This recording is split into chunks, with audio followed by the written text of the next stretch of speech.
Sanjay was playfully teasing his office colleague Priya.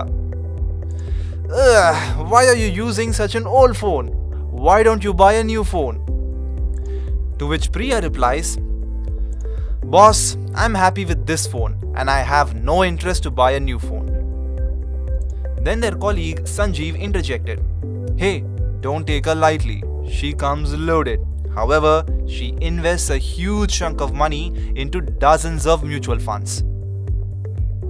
Sanjay was surprised and asked, Why are you investing in so many mutual funds? There's no use of investing in so many mutual funds. This may actually be harmful for you. To which Priya got surprised and asked, How can this be harmful? People invest in mutual funds to earn good returns so that they can combat inflation and build a substantial amount of money. Mutual funds are becoming increasingly popular because the returns or interest rates offered in various financial instruments are not significantly higher than inflation. On the other hand, mutual funds associated with the stock market provide excellent returns. Many people have been able to create substantial funds or portfolios through them.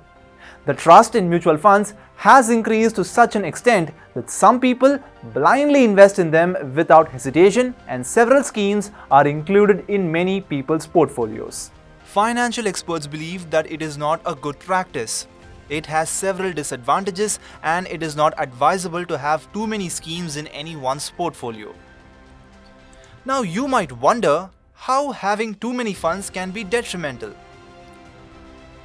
In reality, if you invest in too many mutual funds, it is possible that your investment ends up being concentrated in the same type of shares or assets, which is called duplication of holdings.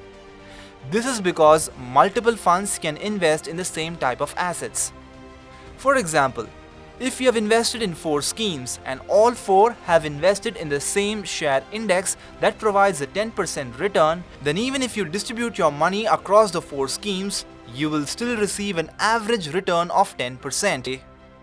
However, if you are invested in just 2 funds with the same investment, you would still receive a 10% return. This way, diversification in investments does not provide any additional benefit and the investment is not utilized correctly. An investor invests in different schemes for diversification and higher returns.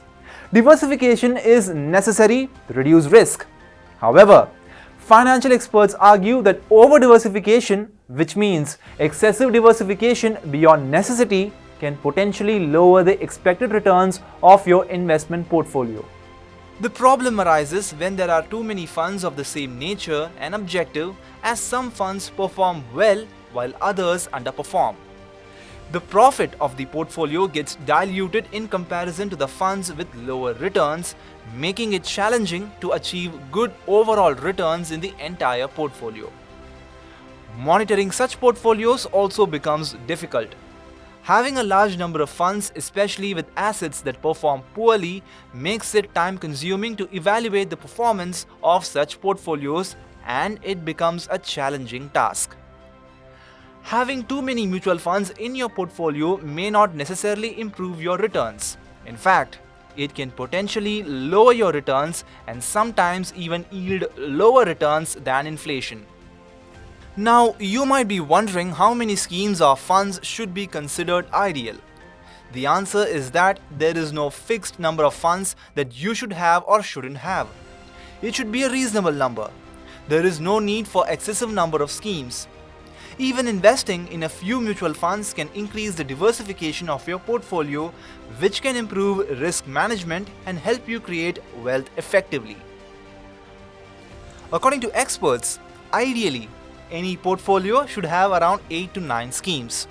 These may include 2 schemes for short-term needs, 2 schemes for medium-term needs, and 4 to 5 schemes for long-term needs. For medium-term needs, hybrid funds are commonly chosen. For long-term needs, the choice of equity or hybrid funds depends on your risk-taking ability.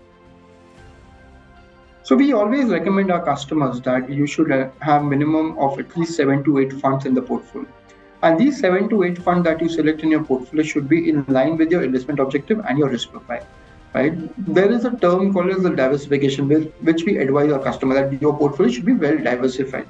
But there's also a term called as over diversification. And over diversification is never good for a portfolio, because in that, what happens, you don't have a meaningful allocation to a particular fund, and it doesn't add to any return benefit for your portfolio. So ideally, 7 to 8 funds that should be there in your portfolio, but your job doesn't end there.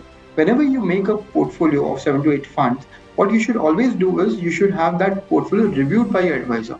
And what will that make sure is, if any particular fund is not in line with your objective, you can take a call at that point in time, and you can decide whether you want to have that fund in your portfolio or you want to remove it. But don't keep on adding funds, right? So what strategy should be adopted for investing in mutual funds?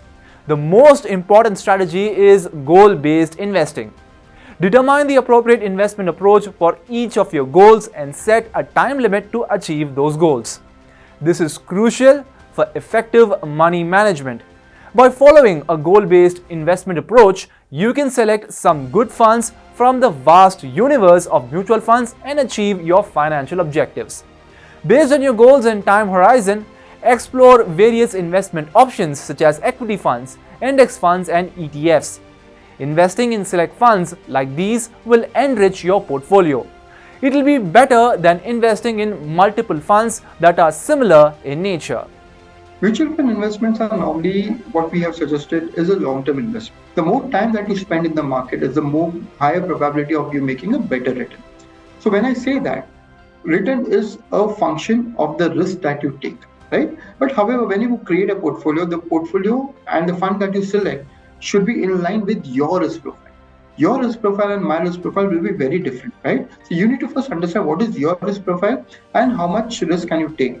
And it doesn't matter whether you have, say, 7 funds, 8 funds, or say 20 funds, right? But the return and the risk matrix that you have in your portfolio is vital for any portfolio to deliver higher returns.